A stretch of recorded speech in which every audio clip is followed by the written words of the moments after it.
I'm trained as a historian, and I love stories about the past and how we got to where we are today. If you could only go to one place in the Susquehanna watershed to tell the story of Agnes, you'd have to go to Wilkes-Barre.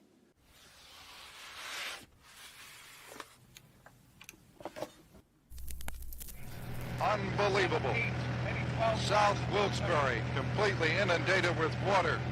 The water is cresting at the first floor of many of the homes. The TV news programs were in Wilkes-Barre, and they traveled to Wilkes-Barre nationally.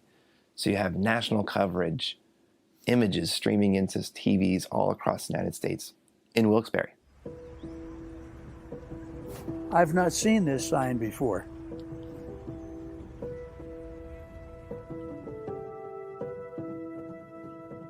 President Nixon had said this was the worst natural disaster up until that time that hit the United States. We were trying to get people to fill sandbags and try to stop the water. And we had the volunteers. They came out and they worked as hard as they could. Wyoming Valley got the reputation of being the valley with a heart. It has always had that reputation. It started in Agnes. Eventually, we learned it was going to be a losing battle. The water upstream was just too high, and you can always tell what's going to happen downstream by what's happening upstream. And so the word finally came out, and I was told by General Townend, get on the air and tell people to evacuate. And I went on the air and said, get out now. Probably in all my years in broadcasting, I'll be remembered most for get out now. People came back, and their house may have been destroyed completely.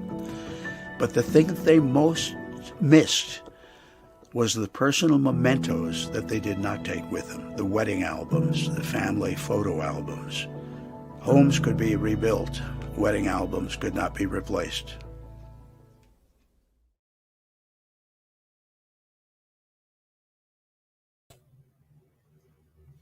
Welcome to the NEPA Scene Podcast. We're coming to you live from the Accelerator building in downtown Wilkes-Barre. I'm Rich Howells, the founder and editor of NEPA Scene, and tonight we're here with award-winning documentary filmmaker and director Alexander Monelli. We're talking about how this Clark Summit native got into filmmaking and what he's learned along the way, choosing quirky and fascinating local people to follow in his features at the drive-in in Marionette Land, the work and passion that goes behind making independent films, his current job as a multimedia producer and director at WVIA, creating a new film about Hurricane Agnes and how it is still relevant 50 years after the devastation, and much, much more. So please stay tuned for the full conversation. We're going to be here for at least the next hour, so we would love to hear from you guys in the comments down below. Anything you want to learn about independent filmmaking, anything you want to ask them about that kind of stuff, we'd love to talk about that. And anything you want to talk about Hurricane Agnes, that seems to be the topic of the week. And you turn into any media in the area and everybody is talking about it. Everybody kind of has their own presentations of it and things like that. So, we're going to focus on this one tonight, but we want to hear your stories as well. So if you have an Agnes story, leave it in the comments. We'll put it on the screen. We'll read it or whatever, unless you're one of those heathens on Instagram. We can't do it on there for whatever reason. But if you jump over to Facebook or YouTube or any of those, even Twitter, we have the ability to pull those up. So make sure you leave those comments in there. Keep it going. If you like the conversation, make sure you like it, share, all that good stuff. Before we dive in, I just want to thank our sponsor, Special Guest, who's provided us with this great office space and the equipment and the funds to make this podcast and website possible. Special Guest app is a talent booking app. They make it easier for talented musicians, rock bands, comedians, drag queens, celebrity impersonators, and more to get discovered and booked. Special Guest was founded in 2017 by actor-comedian Damon Wayans Jr., seen in hit shows like New Girl and Happy Ending and movies like Big Hero 6, alongside local entrepreneur Chris Jones, founder of Pepper Jam, LSEO, and the Accelerator building, which is where we are now. Check out them at specialguestapp.com or download their app on iTunes or Google Play. And stay tuned for several exciting announcements from Special Guest in the coming weeks. And thank you so much to special guests for sponsoring us and making this show possible. We do have one other sponsor that just came on. Parlor Beverages has provided us with some of the best effing root beer out there. Now, normally I would say the word, but we're with WVIA, so we want to play it real cool. We want to pretend like we're on NPR or something, So I'm going to try and give my best, NPR voice. No F-bombs on WVIA. Yeah, we don't do F-bombs on WVIA. So, but you know what I'm going to say. So they have root beer, birch beer, and butterscotch, and you can get these at many local grocery stores like Garrity's, as well as online, put together by a bunch of great local entrepreneurs, including Chris Jones. If you want some shipped directly to you, you can visit drinkparlor.com, use promo code NEPA Scene for 10% off. So I'd asked you before this, you haven't tried any of these before, right? I haven't tried. I don't think I've had root beer before. That is insane to me. Growing up, it was Coke, Pepsi, ginger ale. So okay, I don't even really know what root beer tastes like. So I think I'm a good person to try this, and, and maybe not a good. I don't know. Maybe maybe I need a taste for root beer. So this is Parlor root beer. Mm-hmm. You want me to do now? Yes, go ahead. Please have a sip and Parlor let us know what you beer. think. Let's see here.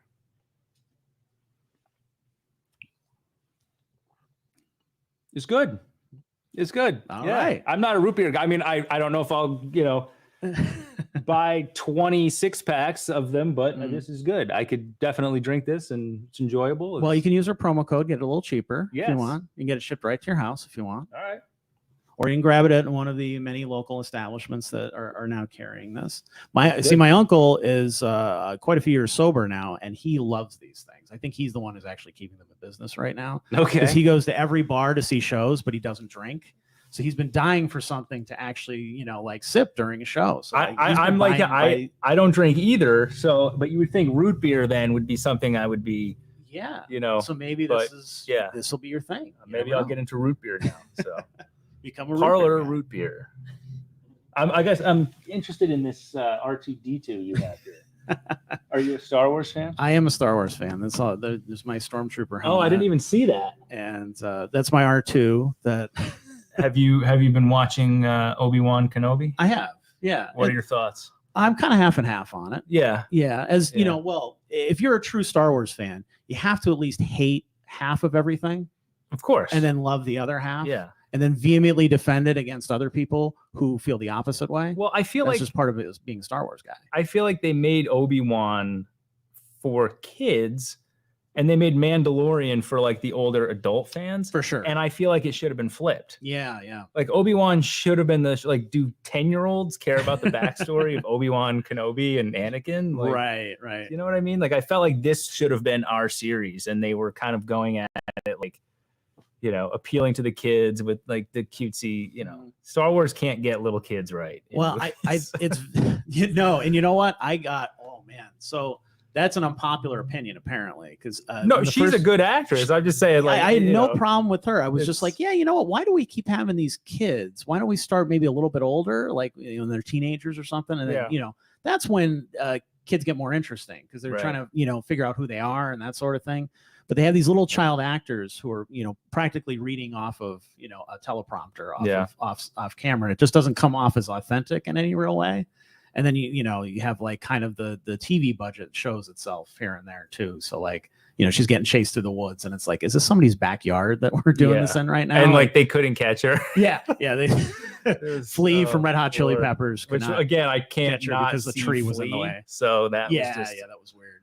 Weird casting, but yeah. Overall, I thought it was going to be like Unforgiven, which it kind of was trying to be, like the old gunslinger. Mm-hmm. But they didn't make him look. He looked like he had makeup on too much. Like I just don't think they made him look weathered and old enough. Right. But, well, he has to become the Obi-Wan from A New Hope in like 10 years, and it's like, wow, what does he age fast? Apparently, So, I mean, you got to ignore that stuff and just kind of enjoy it as is. So I love the Darth Vader stuff. Like that's the stuff that was for me. Oh yeah, and I don't want to give any spoilers, but in the last episode, I haven't seen it yet. Okay, I didn't watch it. I always save that for tonight. So don't you people ruin it in the comments either. All right? Yeah. Don't do that to me. Don't do me that way. That would be terrible. All right. So Let's get into. So, did you grow up a Star Wars guy? Did you grow up on? Not really. No? When they were re-released in '97, yeah, I remember wanting to go to the movies to see them, but I was like, I think I was 11.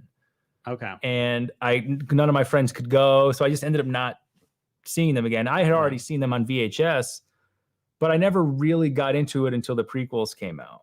When the prequels came out, I was in high school, and it was, that's when I started to get into filmmaking, and but the prequels, then it was like everyone was all about Lord of the Rings.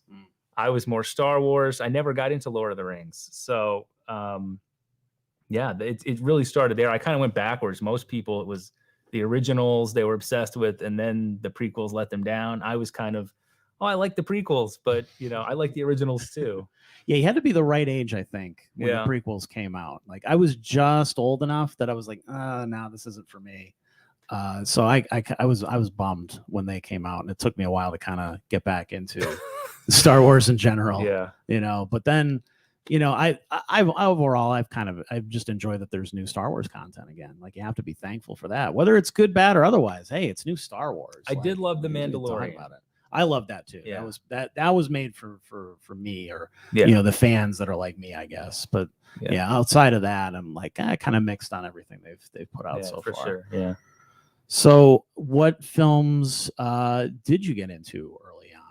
Was this like something where you always thought, I would want to do this, or just? Well, yeah. I mean, in ninth grade is really when filmmaking started for me. Okay. But back then, it wasn't anything to do with documentaries. Mm-hmm. I didn't get into documentary filmmaking probably until 2013. Actually, though, and we were talking about this before, the first documentary I ever made, you covered, and you wrote a cover story about me and the documentary.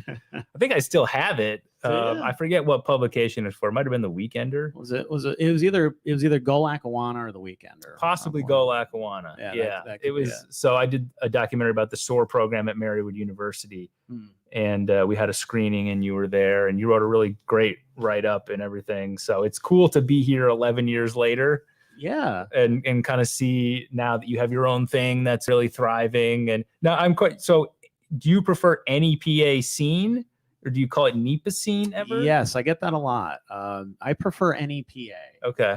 Because I'm an English major. So, that's there's no such thing. There's not a NEPA. NEPAs don't exist. I wish they did, watch out for the wild NEPAs, that sort of thing. Although that might catch on. That could be something like, with the crazy people who call up like WNEP and stuff. Like, can we call them NEPAs or something? I think that would be great. But yeah, I always say NEPA. But you want to say NEPA, that's fine. No, that's cool. People get the idea. I will honor that that request, because everyone just refers to NEPA as NEPA.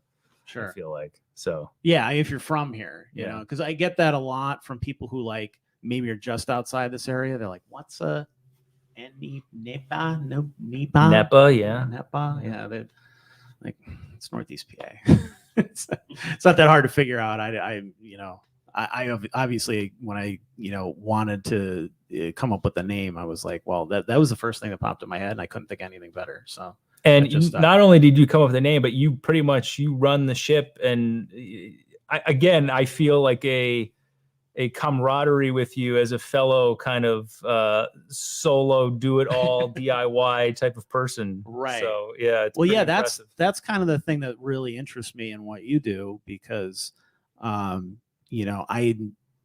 don't have any experience behind a camera in that way, but I always thought it would be fun to do, it'd be interesting to do, but I always felt like there was kind of maybe barriers in between, like, oh no, I gotta spend money on an expensive camera, or I have to did you feel like any of that when you first got into it, like that there were kind of barriers set, although like obviously it's come a long way technology wise? Well, when I was starting out in high school, everything was just like, the big video camera. Like, yeah, I remember I had my dad had one where you put the small tapes into the bigger tape. Do you know what I mean? Like those little small. Right. And I broke that camera filming a car chase, and we actually tried to drive the car over it, and it got tangled on the bottom of the car. I got the shot and it worked, but broke the camera. So I remember one year for my birthday, I wanted a video camera that you actually put a VHS tape into. Okay. Like an old school one, and they still made them. And it was an RCA one.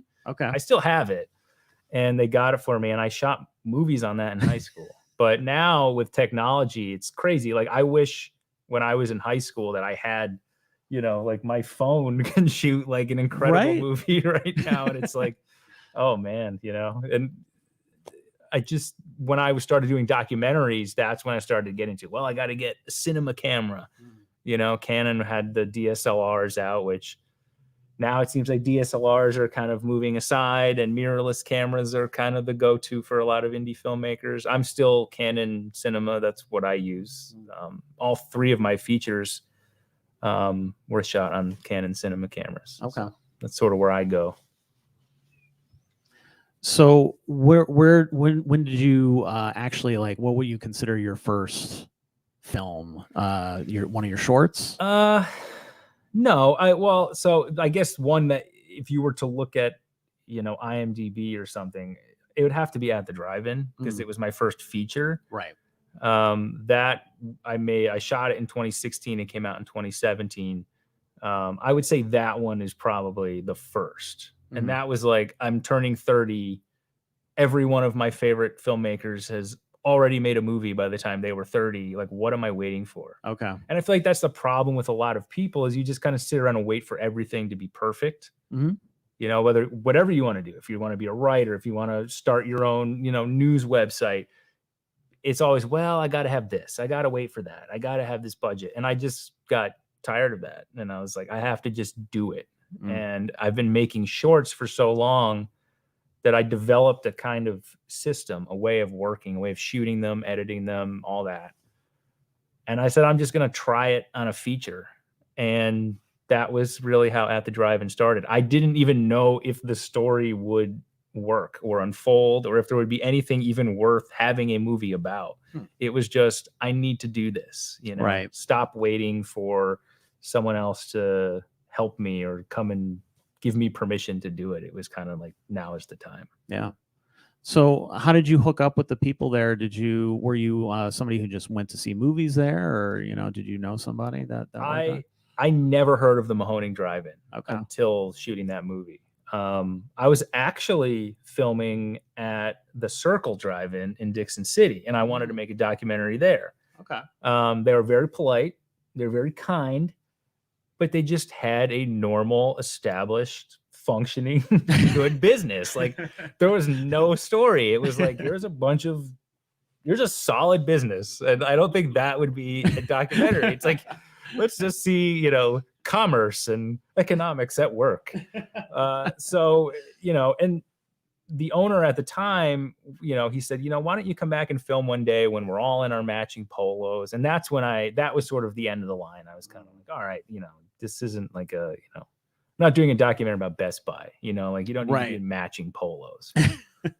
So my friend, Jim Mills, who I went to high school with, said, you know what, I go to this drive-in every week. Not a lot of people go there. It's kind of small, but they only show 35 millimeter film prints. And I was like, oh, like, that intrigued me, just that concept.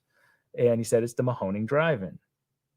So I called up their owner and talked to him, and just came one day and started filming. And that was literally it. Like, there was no, all right, let's do a Kickstarter and get a budget or find a crew. It was, I just showed up one day with my camera bag and just started filming them. And it quickly became clear to me, the original conceit was going to be, can this drive-in survive? Yeah. You know, can they make enough money to stay open? Because they're only showing 35 millimeter film. They're not showing new movies digitally, which is the only way new movies can be shown, unless, you know, there's obviously a few exceptions like Quentin's movies and stuff like that. But it quickly changed into, wow, these guys are awesome. And like, I just fell in love with them. And it just became about them and about what type of person would sleep in a concession stand for free to keep a drive-in theater going. And it just sort of became more about passion. And we were on sort of a similar trajectory, a similar, wavelength in terms of me doing that in film and them doing that for a drive-in. So right. It blended. It was almost like I was making a documentary about myself, which, yeah. So that's it.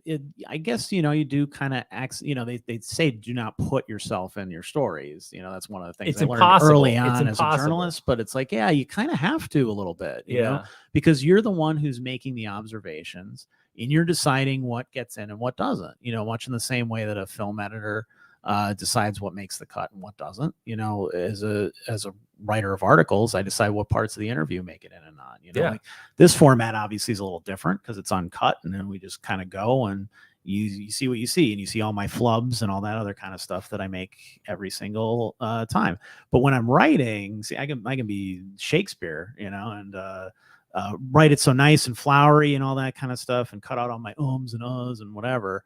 And I noticed that part of your filmmaking style, I guess, that I've seen in the couple documentaries that you've done, you don't do the whole thing where you'll interview a bunch of people who know the person and then keep cutting to them to like describe them. Mm-hmm. You kind of let the person talk, and let that, and then that makes you kind of feel like you're part of them. And I like that a lot. Like that makes me feel like I'm in the room with them and I'm having a conversation with them, as opposed to somebody else who has to kind of like, some documentaries really will spell things out for you, like way too much, where they're like, he's a really nice guy. You should really I always liked him. He was a really nice guy. And then you cut back to him being a nice guy. And it's like, okay, we've established he's a nice guy. I'd rather just have a conversation with that person and think to myself, yeah, you know what? He sounds like a nice guy. That's at least the impression that I get. Yeah, I really like the sort of observational aspect of documentaries. And if you have a good character, a good subject, all you need to do is point the camera at them and they will reveal themselves, even when they're trying not to. Mm-hmm. So, and going back to your example, Robert from At the Drive-In documentary easily could have handled Robert with someone saying like, he loves to talk. Mm-hmm. Instead, there's a montage of him talking about everything under the sun, like not holding back anything, just blabbing, because that's what my experience with him was like. Mm-hmm. And I would notice him talking to other people on the lot, and it was the same thing. He would just open up about anything. And then a conversation that would start about, going to see The Hateful Eight would end up about him talking about his Prius. And it's like, how did he get to that, Sure. that ending? So it was just so fascinating. And you're right. I like people reveal themselves in behavior, mm-hmm. in what they say, what they don't say. Sure, there's probably moments where someone might describe someone else, but I think just letting someone reveal themselves on camera is way more interesting if the audience is willing to watch and pay attention. So. Right, exactly. And which I guess that comes into like the editing part and figuring out what is telling the story and what needs to stay out of there. So are you learning all this on the fly, or did you have like a mentor or somebody that you were looking towards when you're like putting this film and like Marionette Land together, for example? No, I've never really had a film mentor. I've had people that I would go to for advice or show them a cut and see what they thought. Mm. But there was never that one, I had film professors in college that I, thought were very smart. And I would love listening to their critiques of my work, but I wouldn't go back to them with each film and say, what do you think? Okay. I would show them the finished film and then say, when it was too late, to kind of let me know. But yeah, I don't know. I just, I'm that person who grew up watching all of the special features on the DVDs. So I feel like my gurus were just listening to, commentary tracks and all that stuff. Well, I feel like that's the whole, like the last couple generations of filmmakers are really like that type, just more film fans. I feel bad for like kids today who want to be filmmakers because those special features, I mean, I guess it kind of now podcasts in a way. Sure. So if you go and search like Quentin Tarantino podcast, you can find interviews with him where he kind of talks about filmmaking, and I guess that's similar. But those behind the scenes documentaries were always just on in loop when I was growing up. That's I'm happy that at least like Disney Plus has been doing that with a couple of their shows, right? Because some streaming services don't. Yeah, they don't have any sort of extras or anything like that. Because obviously, with like the kind of slow, painful death of physical media, we're losing that, and it sucks. Because obviously, we were talking about this before we were on camera. We were both worked at Blockbuster at one point. Yes. So that proud former CSR at Blockbuster.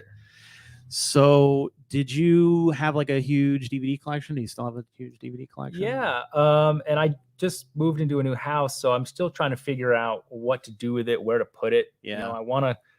I'm just jealous of this like Instagram that I've seen. I forget maybe it's Nostalgia Video. It's this guy who basically has a video store in his basement, like has the same like overhead lighting, carpet, has the same, shelving that was in Blockbuster, and he has VHS tapes and I'm just like, man, I would love to walk into my basement and have like a video store, but I'm married, so that option is not readily accepted. Yes. Yes. I feel that completely. Although I did meet my wife through Blockbuster. So she had a decent DVD collection. I had a like even more massive DVD collection. So they both combined when we moved in.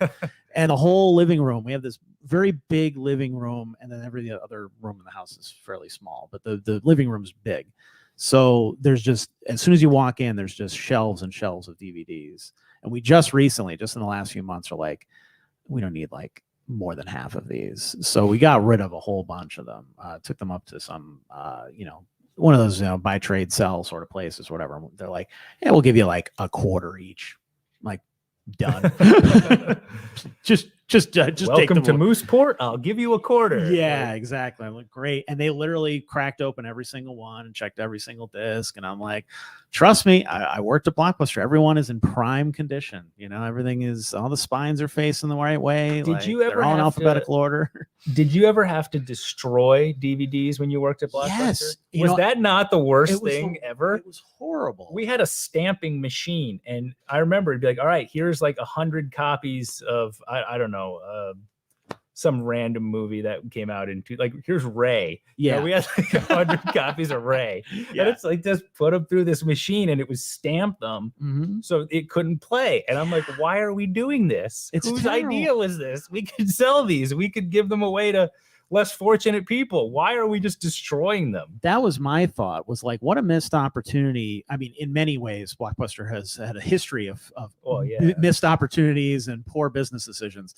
But one of them was like, you could give those to like, one customer used to come in and he would burn the DVDs. He, had the software and stuff, and we knew what he was doing. I didn't care. Who gives a crap? He was paying for a movie pass. So he was getting like, all these rentals for a month for the same price. So he'd come in a couple times a day and be burning them. And I'm like, are you watching any of these or whatever? Like, it's none of my business, but I'm just curious. And he's like, no, I send them overseas. My son is in the military, and him and his buddies, in their downtime love watching these DVDs. And I don't want to send I don't want to pay $20-$30 for a DVD and then have it get like trashed in the mail. These are just blank CDs. So if they get scratched up or whatever, like, that's fine. No big deal. I'm like, that's really smart. Why isn't Blockbuster doing that? Yeah. Why, like, that would be great publicity. Exactly, the PR. Like, because that's all they really care about. I mean, let's that's what any business cares about. So yeah, a big corporation, that's what they're gonna do. But like, yeah, that was crazy to me. I got sad every time I had to do it. Did you have to do it with VHS tapes? Yes, you have to break them in half. Yes, well, I had to do that too. And I think I like some of the collectors out there that like, man, yeah.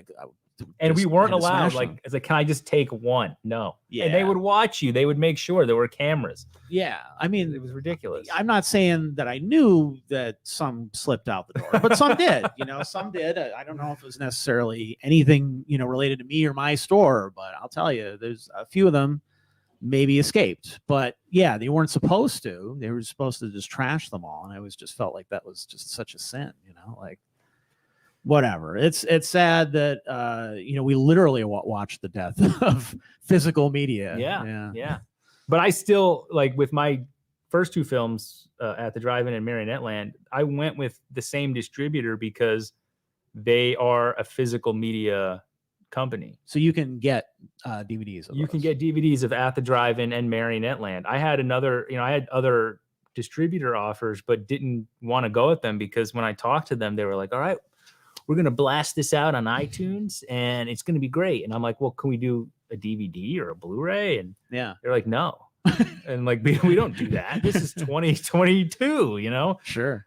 And so I went with MVD Entertainment twice because they let me design everything with the DVD in terms of like, well, what goes on it and stuff like that. And then someone would kind of design the disc and everything, but I would get to approve it and give ideas. So it was fun. It was collaborative. And I got to make those special edition DVDs that I grew up watching. So nice. Yeah.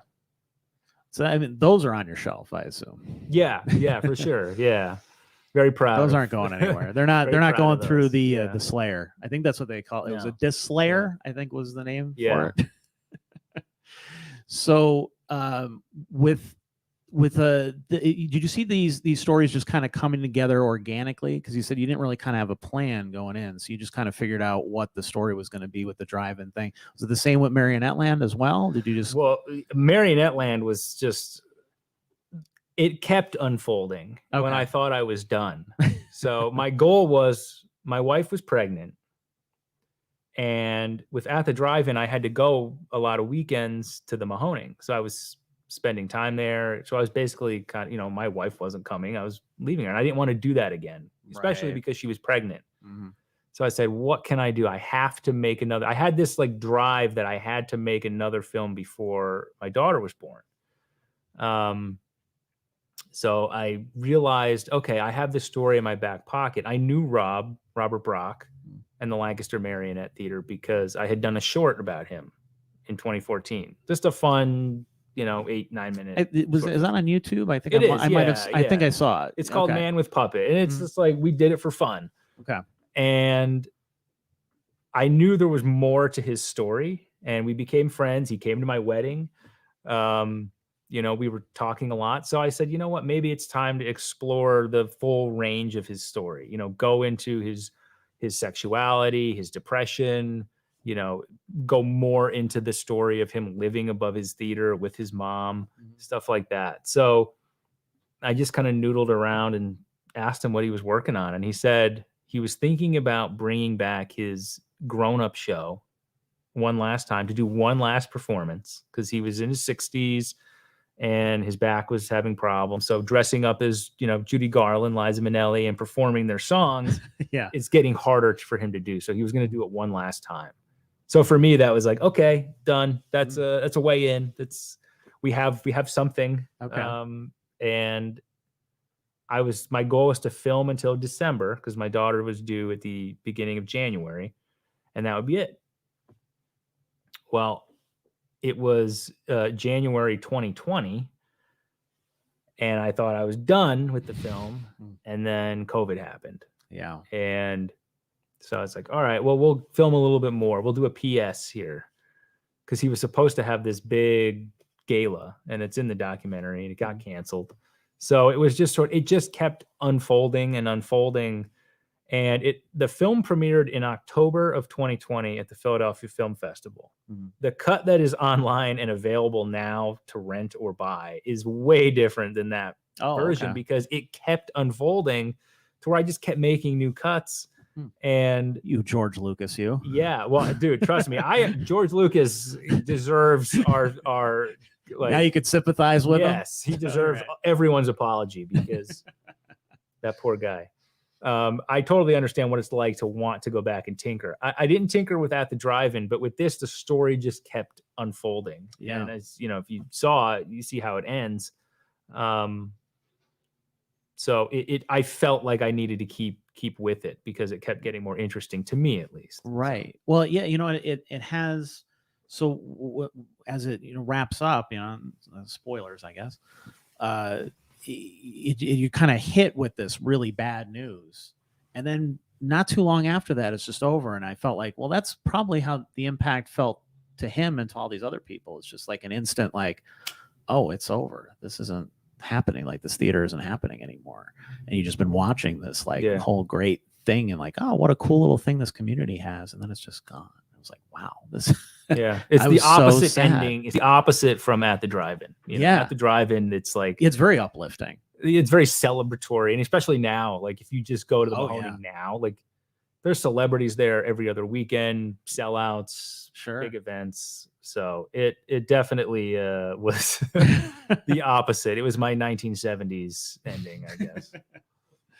Yeah, it's super sad, man. Like I was like, oh man, that bumps me out. I'm gonna have to watch At the Drive-In now, and I feel better about. But he's still doing performances, and he's gonna do YouTube. He's gonna do stuff online. So. Yeah, you did mention that. Yeah. So yeah, that's cool. At least he just has some kind of outlet. He has that spirit that we have, where it's like, yes, we can get frustrated and upset and down at times, but there is just something there that we can't be stopped. You know what I mean? Like it's just, we will do this. Well, I feel somehow. So best movies in general have like that underdog sort of feel, and I feel like that's kind of what some of the subjects that you're picking are like that underdog type story. Yeah. So does it help that you identify with these people in that way? Do you think? Because I feel like all indie filmmakers are kind of underdogs in their own way. I think so. And again, I mentioned my kind of similar path to the guys from At the Drive-In. I felt that with Rob in a sense where he's basically like the Wizard of Oz. He's doing all this stuff. He does the voices, he controls the marionettes, he writes the scripts, he does all this stuff. Obviously he has someone helping every now and then, but it's mostly him. So I was attracted to that facet of him because I keep hearing from people like, when are you going to get a crew? When are you going to do this? When are you going to do that? And it's like, why? Like I found something that I like doing a certain way. I don't need 20 people with me on set or on a shoot to make a movie. It's just not how I work. Right. So I think I saw myself in him. Now, that's what was different and challenging about Agnes 50 was it wasn't from my imagination. It wasn't from my brain. I didn't come up with the idea to make Agnes 50. Right. I was basically like hired at WVIA, and then that was the first project that was given to me. Oh, wow. So that's a big, big first project. So I took it as a big challenge, and I wanted to do it, and I wanted to do it well, and I still wanted to find my personal connection to it, and I think I did. And I'm proud of it. When I watch it, I don't feel like, oh man, like, I had to do some I fell in love with it. The way I fell in love with the guys at the Drive-In, the way I fell in love with Robert Brock, I fell in love with the Agnes documentary and the story and the stories and the people that I met and just the river itself, So the opening of the film, the river is this sort of beautiful, majestic river, but that it's, it's sort of hiding what it really is and what it really can be. So, right.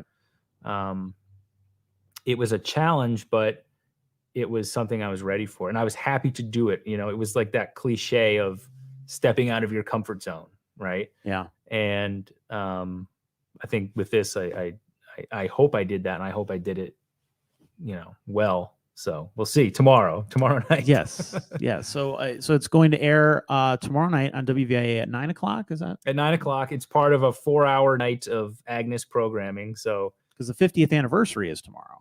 Yes, when it kind of started here. Yes. Yeah, for sure. Right. Every town, there's places down south where it's already kind of started. But, sure. So tomorrow at 7 p.m., WVIA is going to be live, actually right outside at Nesbitt Park, doing Keystone Edition, which is one of our original shows. Yep. So you're going to have panels talking about Agnes, talking about flooding. It's going to be really interesting, an hour long. And then at 8, we have another documentary that we produced in 97. This was the 25th anniversary. It's the ultimate kind of look back at Agnes. It's old footage, you see everything, and there's a lot of, especially in Wilkes-Barre and all that. So you really see a lot of this great old footage. Yeah. And then at 9 is the new one, Agnes 50. So that's the world premiere of that one. So that's the clip that you saw earlier at the top of the show, and we'll have another clip at the end of the show too, so you kind of get a little. Yeah. Do little you know taste of David it. DeCosmo? But I was glad you showed the David DeCosmo. Yes. You know, has he ever been on this show? He hasn't, but I'd love to have him on. You got to get David DeCosmo on the show. He is the expert on everything. Right? Especially local. Especially local. I mean, Agnes, though, I mean, we were joking on the other day, like he is literally like Mr. Agnes. I mean, he knows everything. And he was there. I mean, he was one of the people who was, you know, you heard it in the clip. He was telling citizens, get out, evacuate. Like this is coming. The dike is breaking. And then I made an offhand comment about the Titanic when I was talking to him, and he just went right into, you know, he knew everything about the Titanic. So you can bring him here. I'm sure you could just throw him one question. He will, it'll literally be like a history lesson. He's awesome though. I wish I got to spend more time with him. Yeah. Well, you know, a lot of those, you know, old school media personalities around here, they have so many cool stories. Yeah. That people don't appreciate enough, I don't think. And well, someday that'll be you. I hope so. You'll be a David DeCosmo, and people will have you in their documentary. And every story will start with back in my day. Yeah, it's usually, you know, it's the scene around here is kind of like that already, where it's every person that you talk to, if they're just a few years older, a few years younger, whatever, you know, they all have a different set of venues that they went to. You know, a different set of bands that they saw at that time, you know, different bars that they hit and stuff. So like the whole scene changes every few years. And then everybody kind of, much like high school or anything that you graduate, you move on. You know, some people will stay in it for life, but most people are like, yeah, well, I did it in that time. Like I was in college or whatever when I had the time, and now I have kids and all the other, you know, full-time job. I don't have time for that stuff anymore. So we're kind of like, that bridge, I hope, in between, where, you know, we do a little bit of, you know, talking about the past of the scene and like what it was and whatever, but still trying to keep it alive too. Like I think so many people want it, like especially when I first started, you know, one of the things I heard all the time is, well, the scene's dead. Well, no. I mean, there's literally, you know, I can name 100 different musicians right now who are putting out like great work and stuff. Just because you're not going doesn't mean that it's dead, you know. That's why we ended up doing the skull t-shirts, which we put on the banner and stuff back here and stuff too. Because, you know, as the site went on over the years, I heard that less and less. You know, when we started almost 8 years ago, I constantly heard, oh, the scene's dead. What are you talking about? NEPA scene, it's not a thing. You know, it's gone. It's been gone. But the more that you put in front of people's face, like, well, what about this band? And what about this? And what about this venue? And what about this event? And this great festival? And this and this.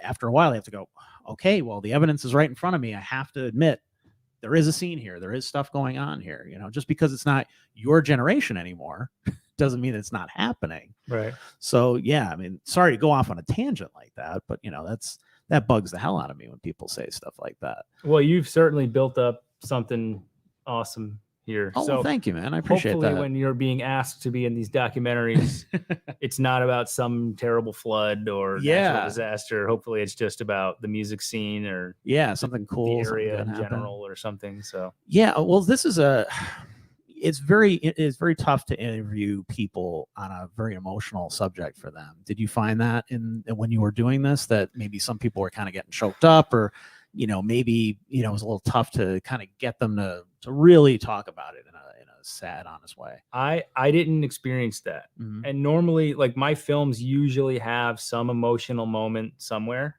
Sure. This film, it's weird. Agnes around here, and I'm sure in other areas that were affected by it, lately, any mention of Agnes, it's just people are just raising their hands there. I've never seen something so like demanding of people's stories. Yeah. Where we post something on the WVIA Facebook page, just like a clip or anything. Yeah. And someone will write a comment, nothing to do with the clip, but it's like their own story. Everyone is so compelled to share it.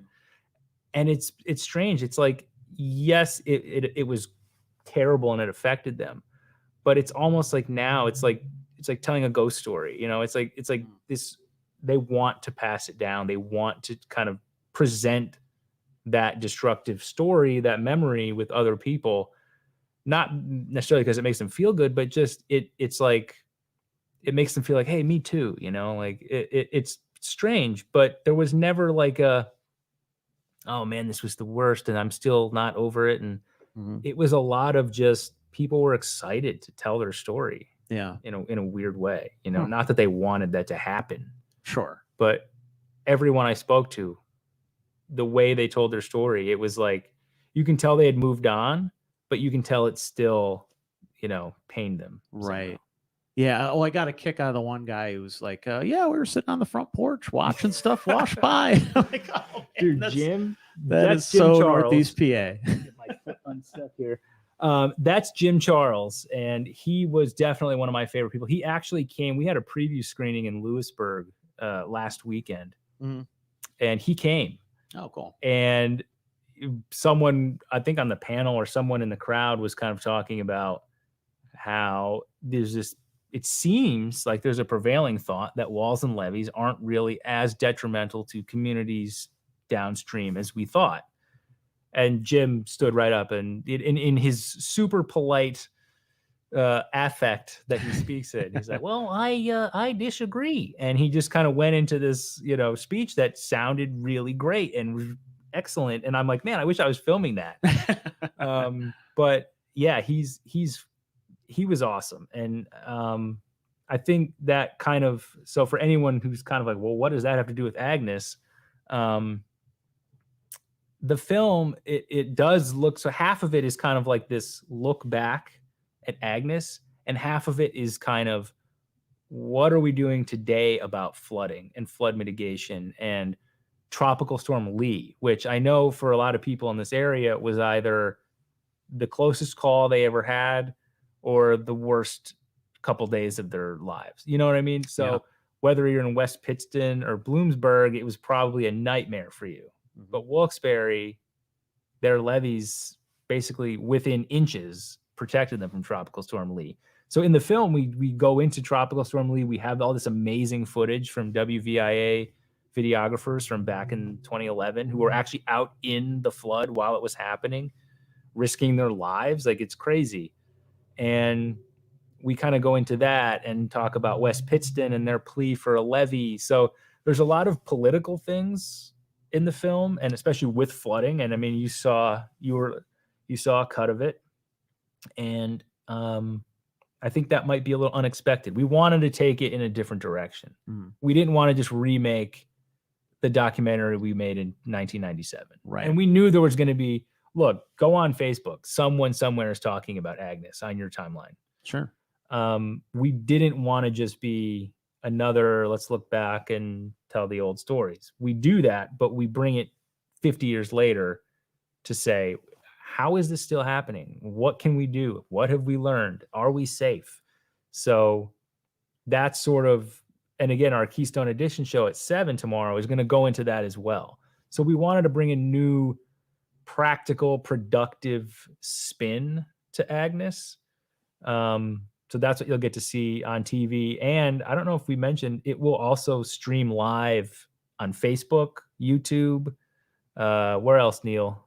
On our website. On our website, WVIA.org. So if you're listening to this podcast right now, probably on Instagram, Facebook, you'll be able to watch Agnes 50 and our whole night of Agnes programming there as well. So we're everywhere. We are keeping up with the new technology at WVIA.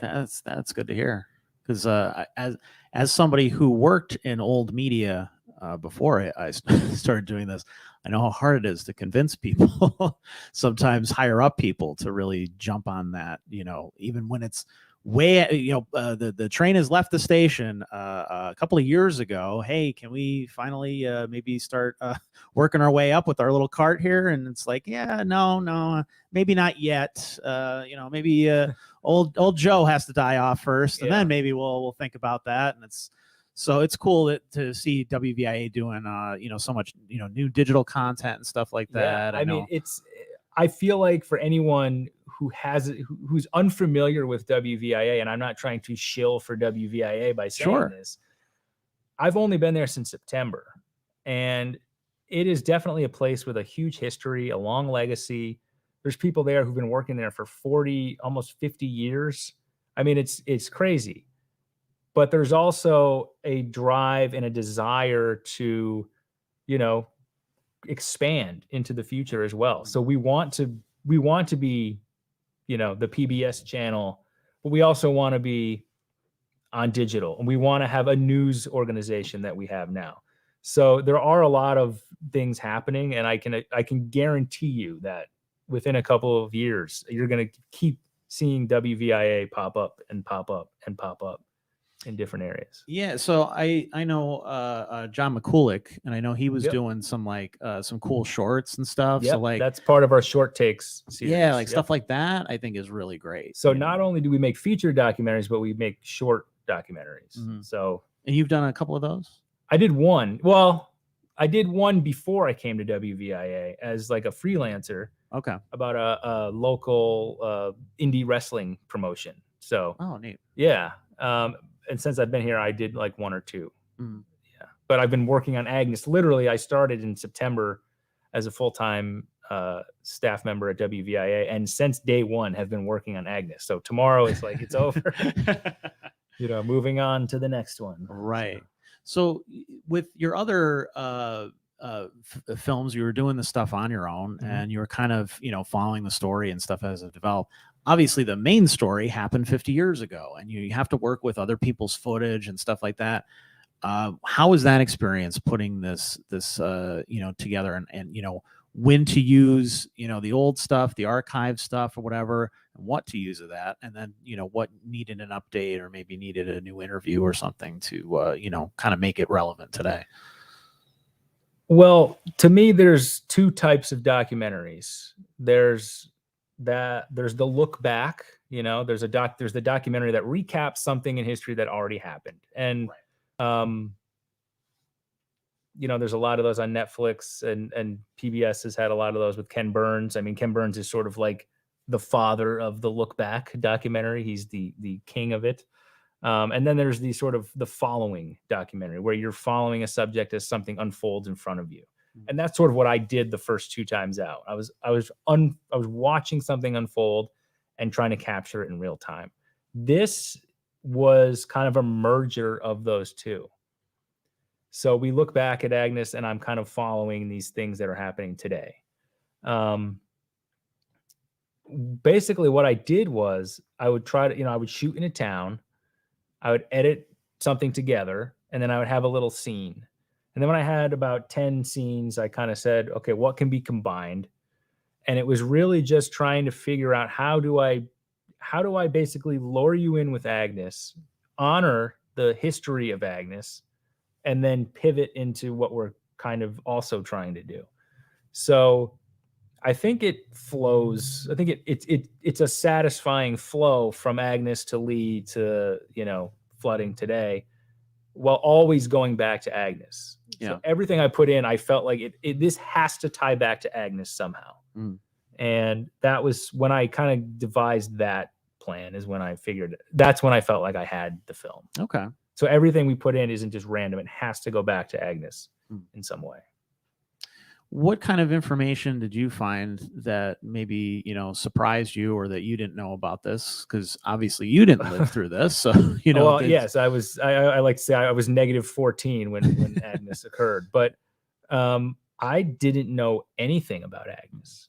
I didn't know anything about flooding. I grew up in Clark Summit in this little bubble town that's nowhere near the Susquehanna River. We don't get flooding. It might get wet in our front yard or something, but that's about it, Yeah. So I didn't know the sort of inner workings of flood insurance and all that, walls versus levees and things.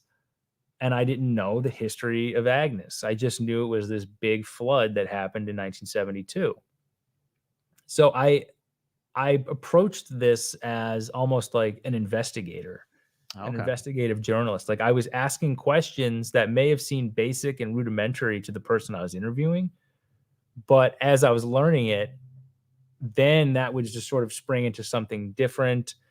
And I almost felt like, man, I wish I could have gone back and interviewed everyone again, because by the end of it now, I feel like I feel like almost like I could work for FEMA or the Army Corps. Like I learned so much about flooding and creeks and streams and all this stuff that it was fun, and it's great to learn all that. But now I feel like, now I can make, now I can make an even better Agnes documentary, I feel like. So.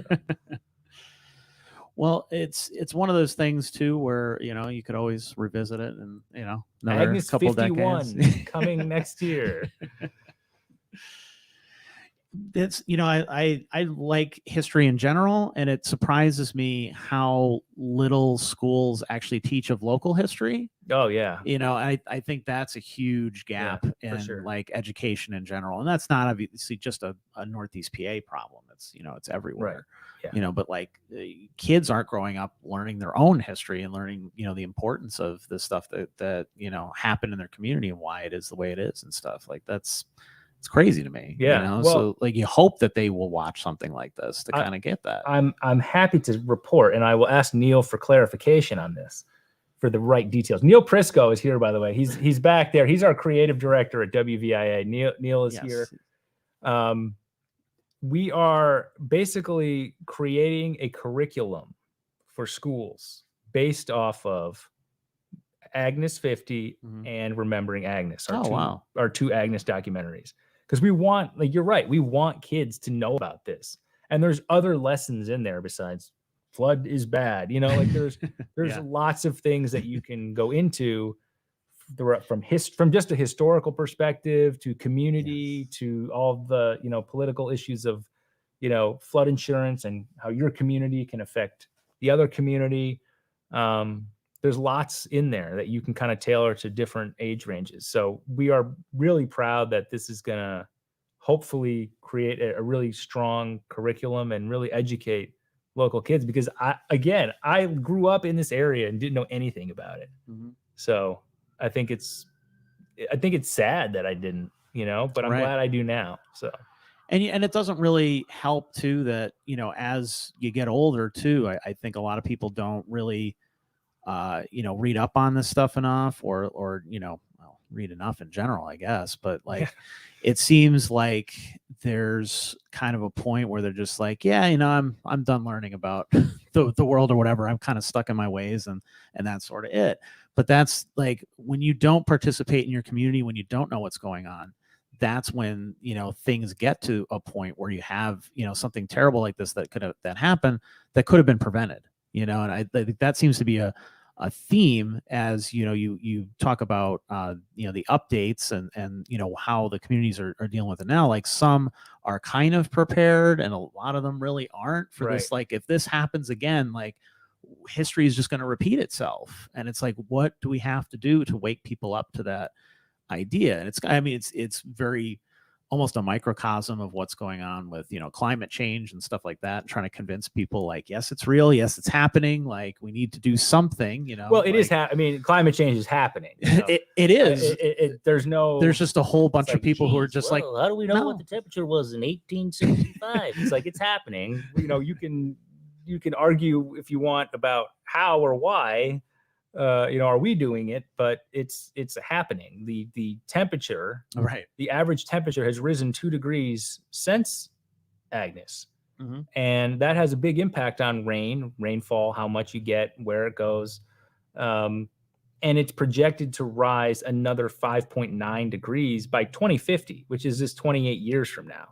Yeah. So if that happens, the flooding is going to be out of control. Like we can't keep raising levees. Wilkes-Barre you can't have a 100-foot levee. It's absurd. You know what I mean? Like you have to figure out other ways to mitigate flooding. And I think hopefully the goal of this film is to start that conversation in places where it hasn't started. Now it has started in places, but it's usually, how like local town hall meetings can be. It's the same 3 people coming to complain about, CRT or whatever's happening in schools or whatever's annoying them. Sure. And politicians. It needs to happen in more places.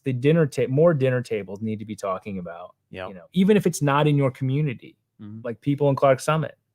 It's affecting people next to you, your relatives, your neighbors, your Pennsylvanians.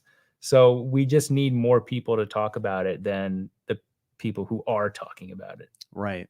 Well, it's so hard to hold politicians accountable for anything, and we constantly the one of the issues I think is that people we love to hang them up to dry when they're caught. They're always caught doing something, stealing money from somewhere or whatever, and it's like, but what were all those years? Why was everybody sleeping on this until it got out of control to the point where now half the counties being brought up on federal charges, from the FBI or somebody like that. It's like, I feel like there needs to be more investigation into what these people are actually up to and where our money is going. Like, I feel like a lot of these guys are just woefully unprepared for things like this. This is just one example. Like a natural disaster is something that, we should have money set aside for, we should have resources set aside for it. And in a lot of cases we don't.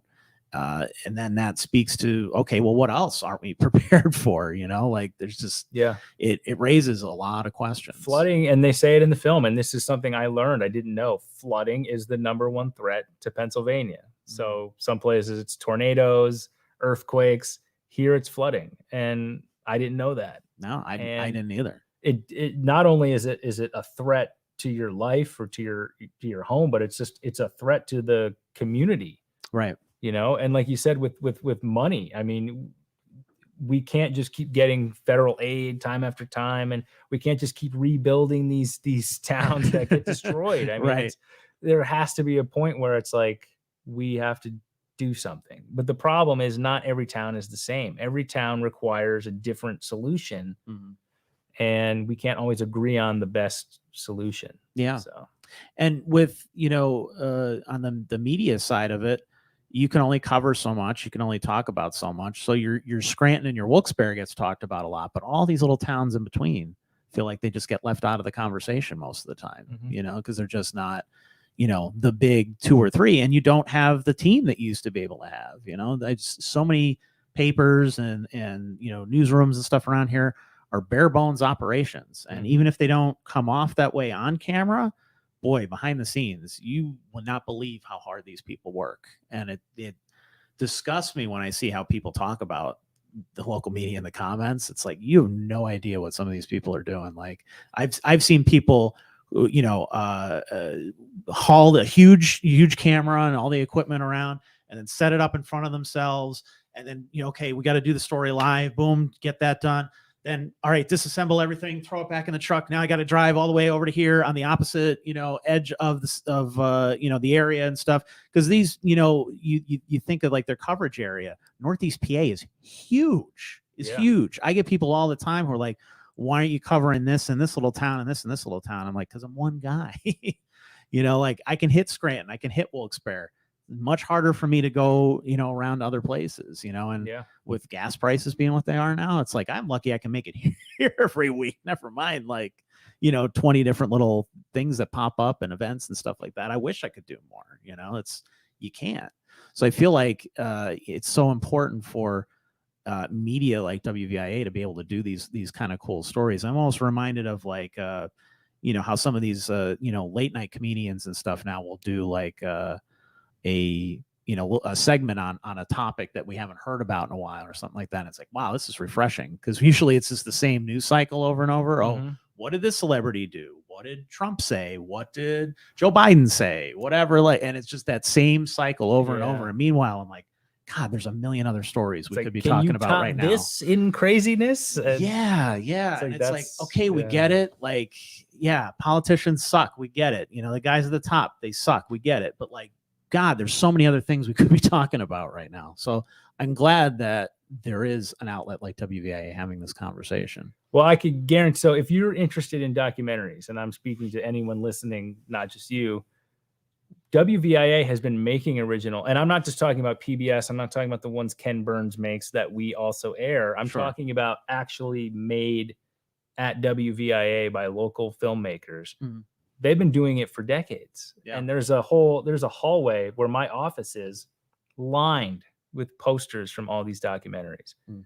And, I was hired and brought in to add to that. So Agnes is the first one. There's more coming. And if you're interested in documentaries, I would say just go on WVIA's website and look for them, because they're there. There's a bunch of them, and they will keep coming. So, we like to say it's sort of the home of documentary filmmaking in the region, because we don't know anyone who has even come close to us in our sort of output.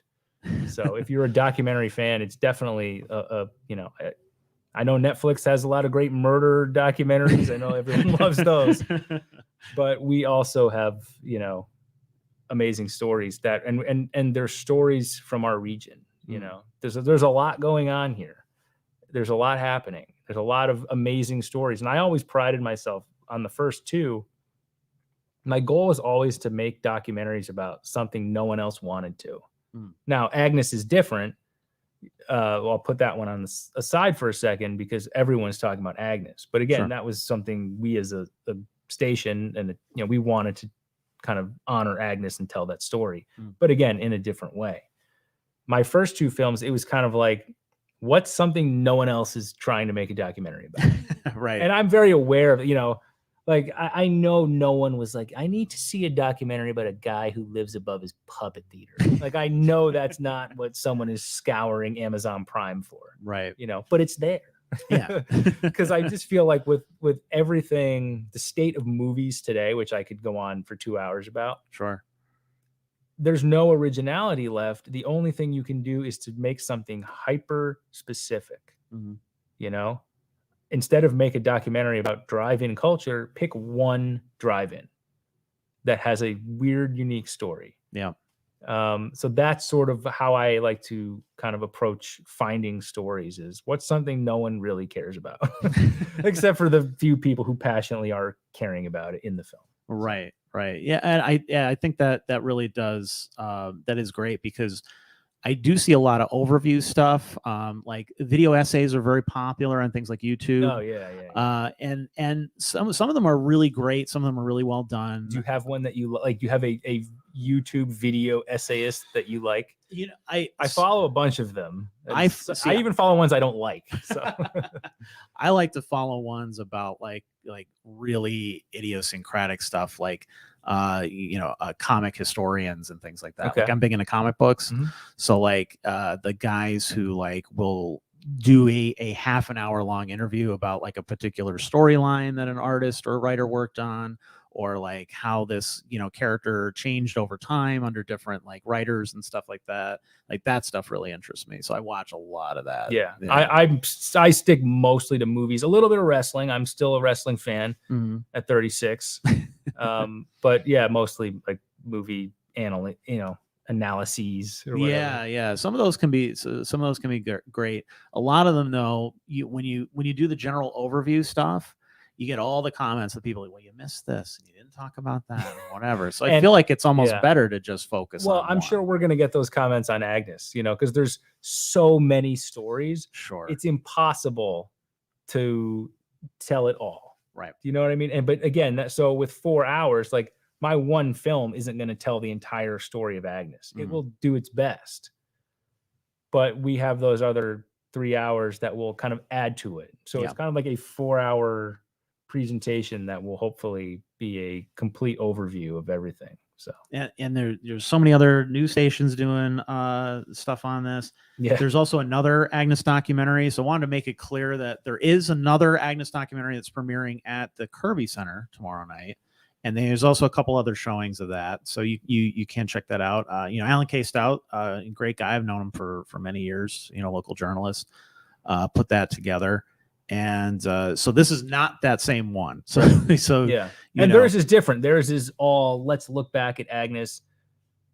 Ours, again, we kind of took that different pivot, but right.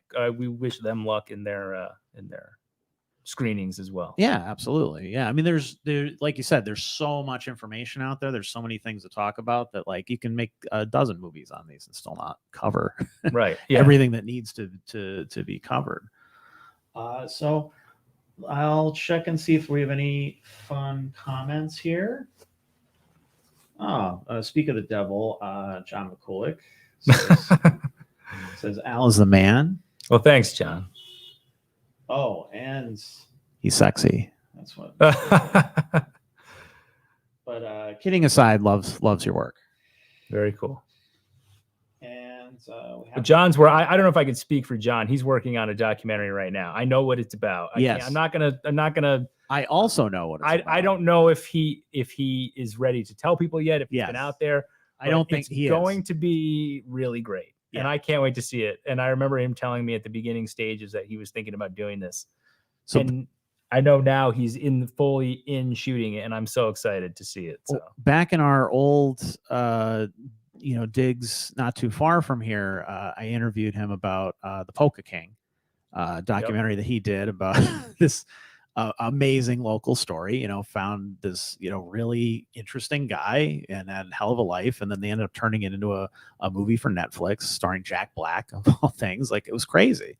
So it was cool to have him on and talk about that kind of stuff. So we keep in touch here and there. Oh, what are you up to? Like, that sort of thing. So when I heard about his new project, I was like, oh man, I can't wait for this. I'm so excited. It will be very relevant to the NEPA area for sure. For sure, yeah. You guys will love it. So I whenever he announces that, I'll let him do that. But we had a really nice comment from Rebecca. She said, "This is inspiring as a struggling fine artist that lost mobility in their hands.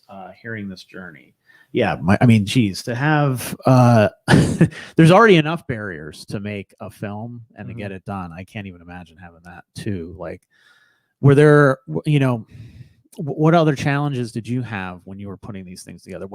How did you find the time and like the financing? Because it's really just coming out of your pocket, right? Yeah. Well, at the drive-in in Marionette Land, I just paid for myself. I used to work full time for Franklin and Marshall College, and I also had my side business where I would do a variety of videos for things. And that was where I sort of paid for all my films. So I would get a project, and be able to kind of pump that into making the documentaries. And because I kept the budget super low and I did everything, you don't spend a lot. Right. So both films are already in profit because the budgets were not big at all. Right. So again, I'm still getting at the drive-in checks, each month just nice. But again, it's because I kept it low. If I spent $100,000 on it, I'd probably, it'd still be in the hole. Honestly. Right. So, but were you doing this like while you were working another job? Yeah, for sure. Like, wow, that's, I'm young.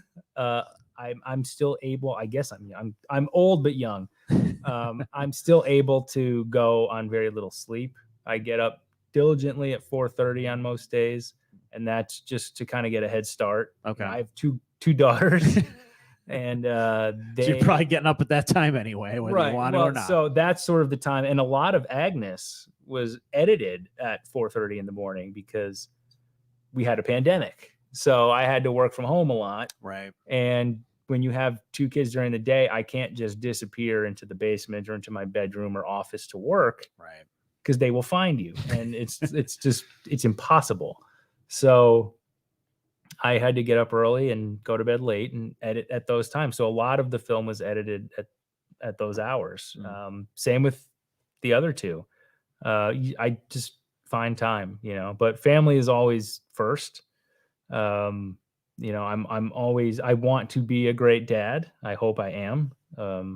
So I always try to put them first, but so that's why sleep right now, I'm kind of like, 3 to 4 hours a night is what I get. And that's my life. Right. So someday, that will change. But. You'd hope. Yeah. So is it nice to actually have kind of a budget or like something behind you this time? I was telling Neil Prisco, creative director at WVIA, give him more publicity. Can we tilt the camera to see Neil? No. You'll regret it. So Neil has really been super helpful on this film. Neil made the posters, the billboards that you see on 81. Neil designed those. He did so much work just in the promotional aspect. He set up this interview. Neil is getting me on all these different places to kind of talk and promote. And it's all, super helpful because I had to do that all myself on my first two films. It was, again, the Wizard of Oz, like I'm pulling the levers and trying to do everything and not always successful. So it's great to just have that aspect, let alone WVIA as a company, paying for everything. Right. and Ben Payavis, our chief content officer, would always, every week, what do you need? What can we get you for this film? What do you need? More footage? Do you need footage from this town? Photos? What do you need? So having that was just super inspiring and helpful, and a different way to work. But no one was meddling. No one was like, there weren't too many cooks in the kitchen. I was still able to go and make the film, but I was supported in such a great way that I wasn't really used to. And then we have these amazing events. Like we had a preview event at the station with some of our donors and WVIA family, and it was just incredible. And to see the production of it, not the movie, but the event. Right. So having all that is amazing. And I didn't even expect any of this when I came to WVIA. I literally came here because I was like, okay, now I can just focus on documentary filmmaking. I had a great job in Lancaster. I had a lot of freedom. I was able to make my 2 feature-length documentaries, paid well. I was very happy there, but this was a chance. Okay, I don't have to make commercials anymore. I don't have to make ads. I don't have to try to convince high school students to come to a college or alumni to give money to a college. Right. I could just tell stories and focus on that. And, I say, getting the call from WVIA was like getting the call from the Yankees. It was like, I'm excited to finally now tell stories and make documentaries and not all that other stuff. So, right. That's awesome. Yeah. Well, is there anything that, to an, aspiring filmmaker, like Rebecca here, any advice you'd offer, anything that you think maybe people should do, maybe something you didn't get to do that maybe would have helped you, or something that did help you along your way? So I would say, again, and I'd mentioned this earlier, I turned 30 and I was like, I just have to do it. I have to stop waiting for the conditions to be perfect. I would say just do that. And I know that's hard. And I know that might be an issue. Not everyone might be able to do that, but I think in some way you can. So if you want to make movies, you might say, well, I need a budget. I need a cast. I need a crew. Just make a movie. It's going to suck. It's probably not going to be that good, but making a movie is the start of a snowball. And you have to make a movie to start it. And then you make another movie, and then they get better, and you attract more people to come and help you and work on your film. My regret is I waited till I was 30. I wish I started doing this when I was in high school, just making documentaries and not being precious about, well, I need $10 million to tell this story, to make this picture. It's like, no, if you have Star Wars in your head, just make the crappy version of it and make it the best you can. And then maybe it's good enough where someone is like, I will help you execute this in a better way. And you can make it even better. So I think just starting and just taking that first step and doing it and showing up is, to me, the ultimate thing to do.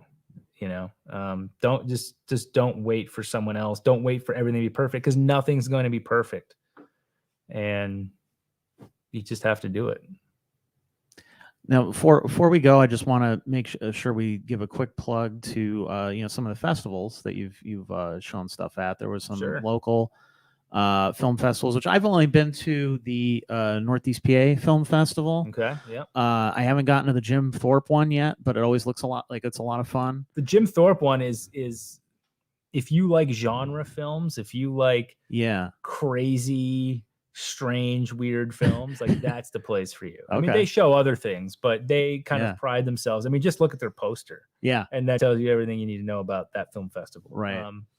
I felt like Marionette Land kind of fit in nicely there, in terms of sort of the quirkiness of Robert Brock and his story, but there's definitely, there's a lot of intense films there. So it was cool. Yeah, that's cool. So was it fun to, be able to, I mean, I think did you win awards at both of those? Or at least be recognized in some form? At those film festivals? Yeah. So Marionette Land, I think, won Best Documentary at the Northeast PA Film Festival, and it won,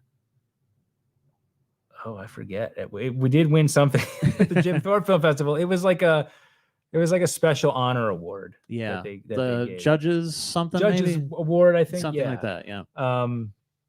And At the Drive-In won Best Local Feature at the Philadelphia Film Festival. So right. they considered it a local competition, I guess, because the Mahoning is very close to it. Yeah, that's true. It's it's within that region there.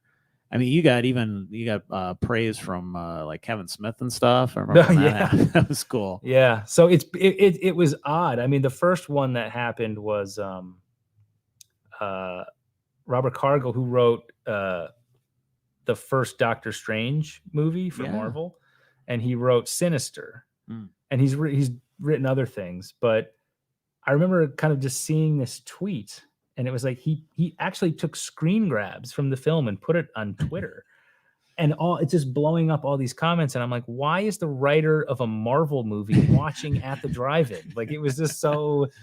Like, how did he even find out about it? Yeah, that's crazy. Yeah, so I was just so like blown away by it. And you could see, like, I get reports on like views and rentals and all that stuff. Yeah, and I could just see the spike from his post. I was like, thanks, dude. You want to post about it like once a month or something? But and Colin Hanks posted about At the Drive-In again.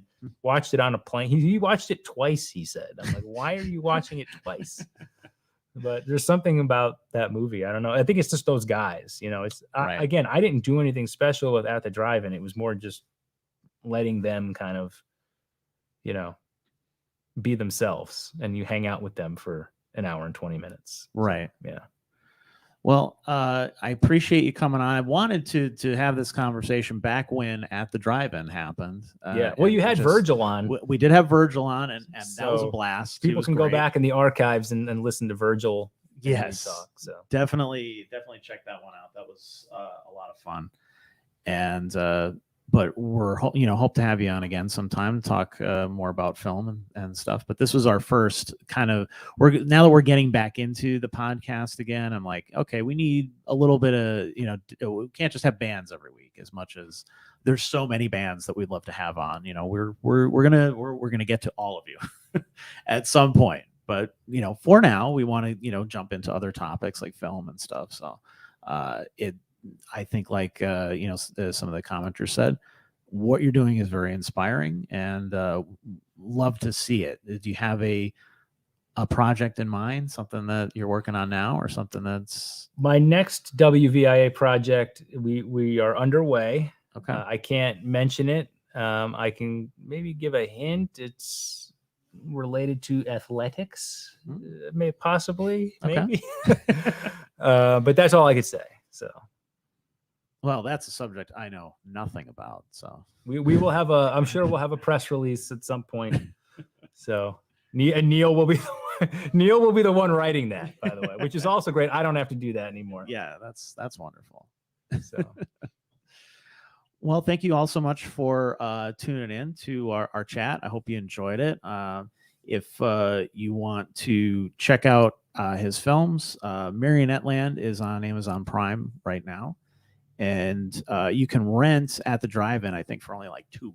You should definitely do that. Yeah, get this guy another check. There's ways to see it for free. I mean, I still get like Tubi. It's on Tubi for free, but like so if you watch it on Tubi, I get like 50 cents for that or something. Okay. So all right, that's something. Yeah. So I have 2 kids. Please come on, man. Watch it. I have two girls too, and girls are way more expensive than boys. Sit the whole family down, play it on repeat a few times.